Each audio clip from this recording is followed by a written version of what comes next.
ওকে, যারা এখনো জয়েন করে নাই তারা জয়েন আস্তে আস্তে করতে থাকুক, আমরা কন্টিনিউ করি, অথবা দু একটা লাইন মিস হয়ে গেলে অনলাইনে তো দেখার সুযোগ আছেই। আমরা থেমেছিলাম ঈশপের গল্পে নাকি? একদম লাস্টের লাইনে, how interesting and instructive his fables আর। তো এখানে আমরা বলেছিলাম যে এক্সক্লেমড উইথ জয় বা ওয়ান্ডার দেওয়া যাচ্ছে। তো দা টিচার, আগের সেন্টেন্সটা টিচারের ছিল কিন্তু অ্যাডভাইস ছিল, সেটার পরে এখানে আরেকটা এক্সক্লেমেটরি সেন্টেন্স আসায় এগেইন অ্যাড করে দেই, বা অলসো অ্যাড করে দেই। He also exclaimed with joy that his fables were, were কি দেওয়া যাবে?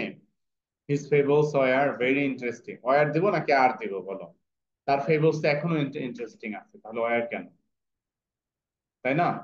His fables are very interesting and instructive, এটা ওয়ার না করাই ভালো।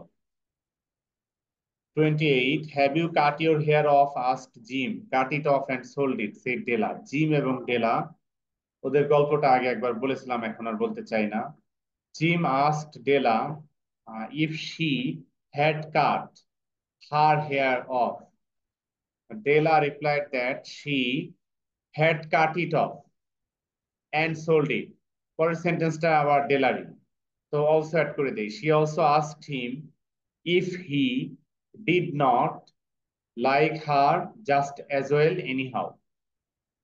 এরপর সেন্টেন্সটাও ডেলার, তো এখানে ট্যাগ কোশ্চেন পাচ্ছি। ট্যাগ কোশ্চেনের নিয়ম হলো ট্যাগ কোশ্চেনের নেগেটিভ পার্টটা মূল সেন্টেন্সে নিয়ে আসতে হবে, ইন্টারোগেটিভ ন্যারেশন করতে হবে, ট্যাগ কোশ্চেনের পার্টটাকে এন্ড অ্যাসিউমড দ্যাট দিয়ে জয়েন করতে হবে। তো এই তিনটার combination.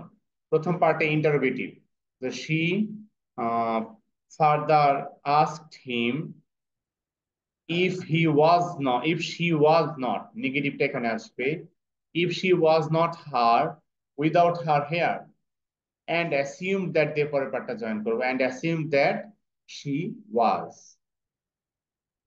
she was। 29, I asked him where he came from, smilingly he replied that। আচ্ছা, এখানে আমরা পাচ্ছি ইনডিরেক্ট থেকে ডিরেক্ট, রাইট? তো এখানে ইনডিরেক্ট থেকে ডিরেক্ট যদি করতে চাই, শুরুর পার্টে আই আস্কড হিম এর জায়গায় লিখবো I said to him. where he came from, তো এখানে দিব where do you, কেম আছে পাস্ট টেন্স, আসবে ইনডেফিনিট, প্রেজেন্ট ইনডেফিনিট টেন্সে, তাহলে I said to him where do you come from. Smilingly টাই দিব he smiled and said, he smiled and said from Saint Carlos. এটুক, আই কাম ফ্রম এত দরকার নাই, জাস্ট ফ্রম সেন্ট কার্লোস। না, interrogative সেন্টেন্সে ডিড থাকলে অ্যাসার্টিভে গিয়ে সেটা পাস্ট ইনফিনিট টেন্স চেঞ্জ হয়ে যায়। অ্যাসার্টিভ সেন্টেন্সে তো আর ডিড থাকে না, ইন্টারোগেটিভে ডিড থাকে, ডু থাকে। অ্যাসার্টিভে ডু না, অ্যাসার্টিভে হি। আমি যখন এটাকে এটাকে যখন ডিরেক্ট স্পিচে আসছি, তখন তো আমার মূল সেন্টেন্সটা ইন্টারোগেটিভ হয়ে গেছে, তখন ডু আসছে। Where do you come from, narration change করলে আবার ওইটা অ্যাসার্টিভ হয়ে যাচ্ছে, ডু উঠে যাবে। বুঝতে পারছো মুশফিক? আচ্ছা, এখানে শুধু হি স্মাইলড অ্যান্ড সেইড এতটুকু দিচ্ছি, আর ফ্রম সেন্ট কার্লোস এটুকু, এর দরকার নাই, এত বড় করার দরকার নাই। He smiled and said from Saint Carlos, এতটুকু। এরপরে দেন বাদ যাবে, he said that I had been taking care of animals. এখানে জাস্ট শুধু দেন বাদ গিয়ে কোটেশন মার্কটা কিন্তু ফ্রম সেন্ট কার্লোসে শেষ হয় নাই, লোকটার কথা চলতেছে। সুতরাং ডিরেক্ট সেন্টেন্সটা আমরা লিখে দিতে পারি যে I was taking care of animals. Had been আছে পাস্ট পারফেক্ট কন্টিনিউয়াস, ফিরে আসবে পাস্ট কন্টিনিউয়াসে, তাহলে সেটা হলো I was taking care of animals. এর পরের অংশে নট কোয়াইট আন্ডারস্ট্যান্ডিং, এটাকে আমরা চাইলে রাখতে পারি যে not quite understanding I reacted to what he had said. এটা হলো জাস্ট ও, অথবা এই পুরো সেন্টেন্সটা এভাবে দিলে হয়, ও আই সি, এইটুকু যে I said, oh I see, এভাবে দেওয়া যেতে পারে। হি কনফার্মড বাই সেইং, এখানে জাস্ট শুধু দেবো he said. He had stayed, just I stayed, present indefinite, I stayed there only for taking care of animals. Full stop. He had been changed where I was. I was the last one to leave the town of San Carlos. এটাকে খুব একটা কঠিন মনে হয়েছে তোমাদের কাছে, right? Number 30. The teacher asked Maruf if he had cut his nails short. The teacher said, just এতটুকুই, the teacher said, মারুফকে বললে এটা না দিচ্ছি না, ওটা পরের লাইনে মারুফের নামটা অ্যাড করে দিই। The teacher said, have you cut your nails short? এবার এখানে এসে মারুফ দেই, মারুফ সেইড নো স্যার, স্যারের জন্য এখানে পোলাইটলি দিয়েছে, তো আমরা নো কমা স্যার দিয়ে ফুল স্টপ, এরপরে আরেক ফুল স্টপের পরে আই ফরগট নাকি আই হ্যাভ ফরগটেন, কোনটা? আই হ্যাভ ফরগটেনও দেওয়া যায় অথবা আই ফরগট এটাও দেওয়া যায়, যেহেতু পাস্ট পারফেক্ট থেকে প্রেজেন্ট পারফেক্টও আসতে পারে, পাস্ট ইনডিফিনিটও আসতে পারে, দুটি হতে পারে। খেয়াল করতেছি, খেয়াল করতেছি।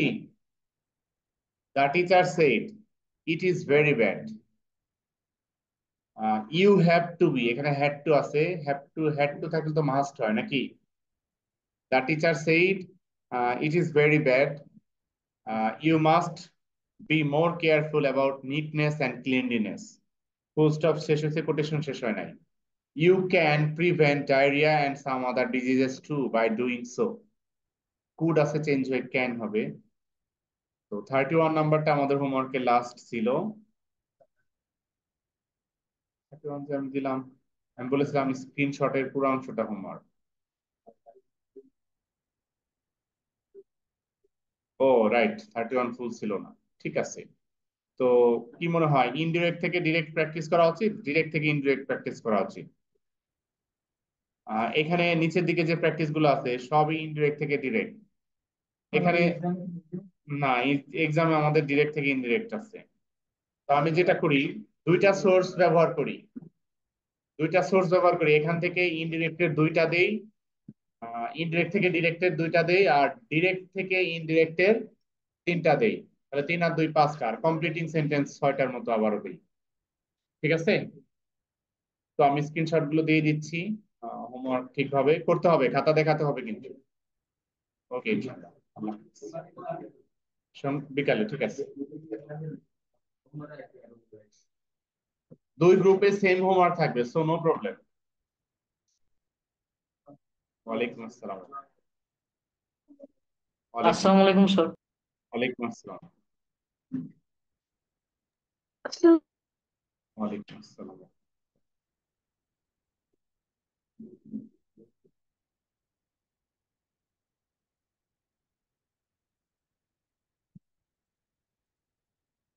তো আমি এখানে হোমওয়ার্ক দিচ্ছি, স্ক্রিনশট গুলো গ্রুপে যা আছে সেটাই হোমওয়ার্ক।